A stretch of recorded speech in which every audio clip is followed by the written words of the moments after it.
एक समय की बात है, एक छोटी सी गांव में रोहन नाम का एक लड़का रहता था। रोहन अपने आलस्य और महत्वाकांक्षा की कमी के लिए जाना जाता था। उसे समय बर्बाद करने की आदत थी और अपने परिवार और दोस्तों द्वारा समय को महत्व देने की लगातार सलाह के बावजूद महत्वपूर्ण कार्यों को टालने की आदत थी। ऐसा लगता है कि वे इसके महत्व को नहीं समझते हैं।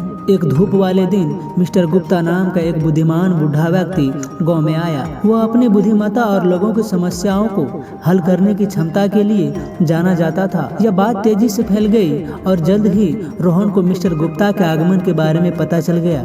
जिज्ञासा चरम पर थी। उसने निर्णय लिया कि बूढ़े व्यक्ति का मार्गदर्शन लेने के लिए रोहन मिस्टर गुप्ता के पास पहुंचे, जो एक बड़े बरगद पेड़ के नीचे आदर पूर्वक सिर झुकाए बैठे थे। उन्होंने पूछा, सर, मुझे बताया गया कि आपके पास महान ज्ञान है।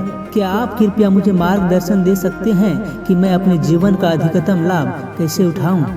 गुप्ता मुस्कुराए और युवक के संघर्ष को समझते हुए सिर हिलाया। उन्होंने एक घंटे का चश्मा निकाला और रोहन को दे दिया।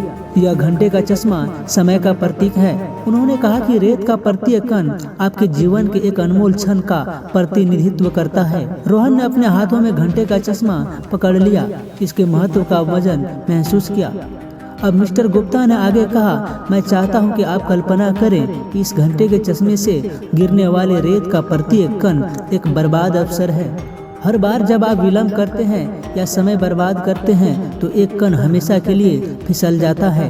रोहन अपने कार्यों की गंभीरता को महसूस करते हुए ध्यान से सुनता है, क्योंकि मिस्टर गुप्ता ने कहा, समय एक अनमोल उपहार है।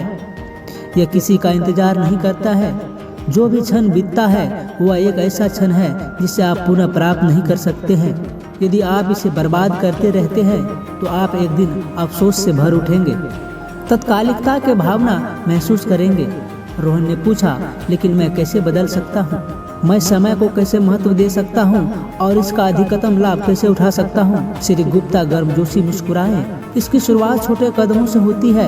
उन्होंने कहा कि लक्ष्य निर्धारित करके शुरुआत करो और अपने कार्यों को प्राथमिकता दो। उन्हें प्रबंधनीय भागों में विभाजित करो और उन्हें एक एक करके पूरा करने पर ध्यान केंद्रित करो। अपने समय को प्रभावी ढंग से प्रबंधित करना सीखो। जो समय के मूल्य को समझते हैं। रोहन ने बूढ़े व्यक्ति की सलाह को दिल से लिया और अपने तरीके को बदलने का फैसला किया। उन्होंने अपनी दैनिक दिनचर्या को व्यवस्थित करके विभिन्न गतिविधियों के लिए विशिष्ट समय सीमा निर्धारित की। उन्होंने विकर्षणों को समाप्त किया और केवल अपने काम पर ध्यान केंद्रित किया। धीरे धीरे रोहन ने देखा उनके जीवन में सकारात्मक बदलाव आया है। दिन हफ्ते में और सप्ताह महीनों में बदल गए। रोहन का समर्पण और अनुशासन रंग लाया है। उन्होंने उन कार्यों को पूरा किया जिन्हें वह वर्षों से टालते आ रहे थे। उन्होंने अपने जुनून को आगे बढ़ाया और छुपी हुई प्रतिभाओं को खोजा।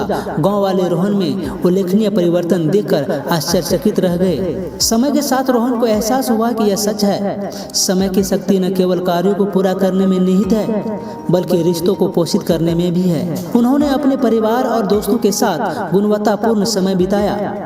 उनके द्वारा साझा किए गए क्षणों की सराहना की। उन्होंने समझा कि समय एक सीमित संसाधन था और प्रियजनों की संगति में बिताया गया हर सेकंड एक खजाना था। वर्षों बीत गए और जब रोहन बूढ़ा हो गया तो उसके गांव ने उसकी उल्लेखनीय उपलब्धियों और उनके बुद्धिमानीपूर्ण उपयोग के लिए उसे सम्मानित किया। आप इस वीडियो से क्या सीखें? कमेंट में जरूर बताना।